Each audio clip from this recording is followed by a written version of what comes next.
Menendez's latest charge comes 6 years. You may remember this after his trial in a different corruption case. That ended in a hung jury. Joining us now is Chris Hahn, the host of Aggressive Progressive podcast, also a NewsNation contributor. Chris, I'm so grateful that you're here. I was a little bit taken aback at his statement. We're talking about a corruption charge, and then he brought it into his Latino heritage. Can you square that circle for me, sir? Well, look, he's been charged before, and he's beaten those charges before, and I think he's going to fight these. Whether or not he beats them or not remains to be seen, but he's innocent until proven guilty, so let's see what happens.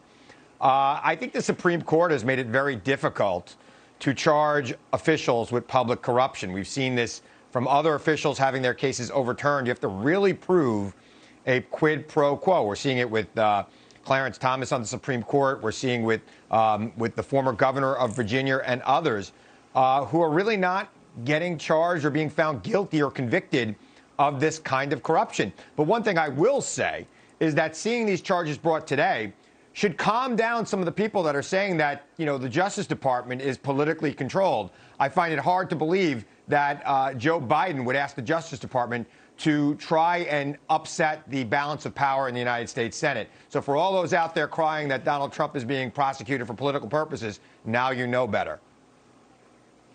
Well, and yeah, I mean, I appreciate where you took that. Now, when we talk about the Justice Department, we heard their press conference. They laid out some pretty substantial evidence. I want to bring you back to 2016, 2017 with the hung jury. A lot of people are saying, why didn't we see any attempts to go after that corruption charge again the first time, as opposed to maybe seeing a pattern develop, and now we're seeing even more serious allegations here.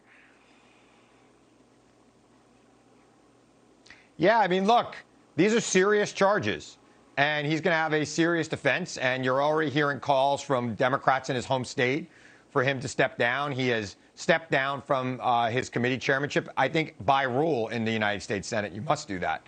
But again, right. He's been tried before, and he's beaten these charges before. He will be tried again, and I believe in the justice system, and I believe in our system of justice, and I believe that you should let that process play out, just as I believe it should play out for Donald Trump and his, 92 indictments. I think that we should allow the courts to do their work and understand that they are doing this outside of the political sphere, which is the sphere that you and I are inhabiting right now.